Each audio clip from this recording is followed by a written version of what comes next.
আজকে আমি তোমাদের সাথে শেয়ার করব আমার তিথির মুরগি। আমার খুব শখের একটা তিথির মুরগি, ওইটা আমার হাজবেন্ড খেতে চেয়েছে, ওইটা জবাই করে রান্না করব। তো আমার সাথেই থাকো।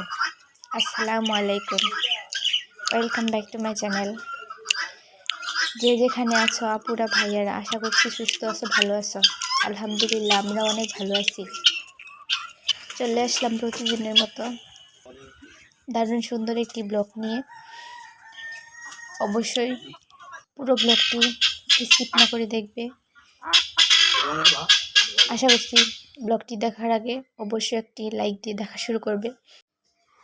আমার ভিডিওটি যদি তোমাদের ভালো লাগে তাহলে অবশ্যই আমার চ্যানেলটিকে সাবস্ক্রাইব করে দিয়ে আমার পাশে থেকে যাবে, আর পাশে থাকা বেল বাটনটিকে বাজিয়ে দিবে, তাহলে ভিডিও ছাড়া মাত্রই তোমাদের কাছে পৌঁছে যাবে। তো এখানে আমি দেশি মুরগিগুলো ওইগুলো ধরে রং দিয়ে নিয়েছিলাম। আর তিতির মুরগি ছিল বড় দুইটা আর ছোট দুইটা। তো বড় দুইটা একটা আমাদের জন্য জবাই করে নিয়েছি, আর একটা আমার দেবর নিবে, তো ওদেরকে জবাই করে দেয়া হয়েছে। তো আমার অনেক বেশি মন খারাপ হচ্ছিল। মুরগিগুলো আমি অনেক দিন যাবৎ লালন পালন করছিলাম।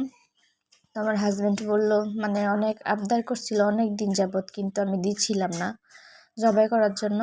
তো আজকে বলছে জবাই করে নেবে। আর আমার কিছু লেয়ার মুরগির খাঁচা ছিল, তো খাঁচাগুলো বিক্রি করে দেওয়া হবে, দিয়ে ঘরটা ভালোভাবে পরিষ্কার করে নেওয়া হবে, পরিপাটি করে নেব।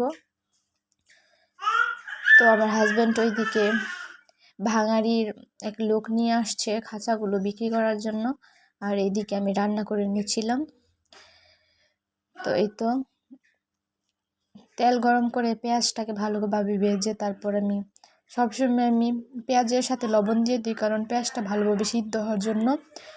আর এই তো সাথে এলাচ, দারচিনি, তেজপাতা দিয়ে দিলাম, আর বাটা মশলাগুলো দিয়ে একটু নেড়ে চেড়ে তারপর পরিমাণ মতো মরিচ, লবণ, হলুদ, লবণ তো আমি আগেই দিয়েছি, হলুদ, মরিচ, ধনিয়া গুঁড়া দিয়ে দিলাম।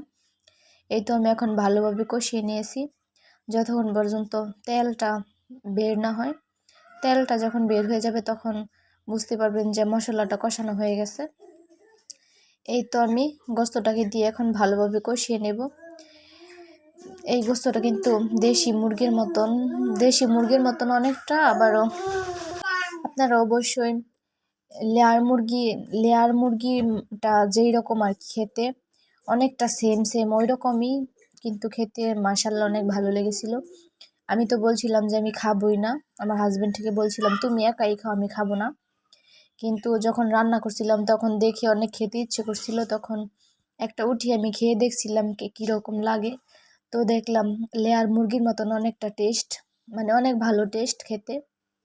তো আমি অনেকক্ষণ ধরে অনেক ভালো করে কষিয়ে নিচ্ছিলাম, মানে আমার গোস্তটা কষানোর মধ্যেই সিদ্ধ হয়ে গেছিলো, এত পরিমাণে আমি কষাইছিলাম। এই তো কিছু আলুও দিয়ে দিলাম, নতুন আলুটা দিলে হয় কি গোস্তটা খেতে অনেক ভালো লাগে, আর আমার মেয়েরা অনেক পছন্দ করে, আর বাড়িতে বাচ্চারা আছে ওরাও আলু পছন্দ করে। কিছু রান্না করলে আর কি আমরা সবাই মিলেমিশে খাই একসাথে মিলে। তো এই তো ঝোল দিয়ে দিলাম, প্রায় হয়ে এসেছে, এখন তরকারিটা নামিয়ে দিলাম। আর আমার হাজব্যান্ড বলছিল নতুন চালের পোলাও রান্না করার জন্য, খালি জিজ্ঞেস করে খেতে কীরকম, ফ্লেভার আছে নাকি। তো বললাম আচ্ছা ঠিক আছে, আজকে যেহেতু মুরগিটা রান্না করছি তো তোমাকে পোলাও রান্না করে দিব, সমস্যা নেই। তো এখানে আমি পানি গরম করে ঢেলে নিয়েছি পাত্রে, আর এদিকে পেঁয়াজটা ভেজে তারপর তেজপাতা, এলাচ, দারচিনি দিয়ে লবণটা দিয়ে একটু ভেজে তারপর আমি চালটা দিয়ে দিব। চালটা কিন্তু আমি আগে থেকে ধুয়ে পানি ঝরিয়ে রেখে দিয়েছিলাম। এই তো এখন দিয়ে দিব।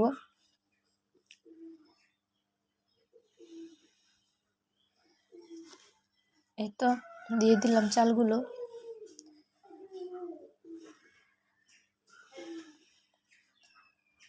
তো এখন ভালোভাবে নেড়ে ছেড়ে তারপরে এটার মধ্যে একটু মশলা বাটা দিব, রসুন বাটা দিব হালকা, আদাটা একটু বেশি পরিমাণে লাগে পোলাওর মধ্যে, আর একটু জিরা বাটা দিব, অল্প পরিমাণেই দিব, আদাটা একটু বেশি পরিমাণে দিয়েছি। তো এগুলো অল্প পরিমাণে দিয়েছি, এখন ভালোভাবে নেড়ে চেড়ে কষিয়ে নেব।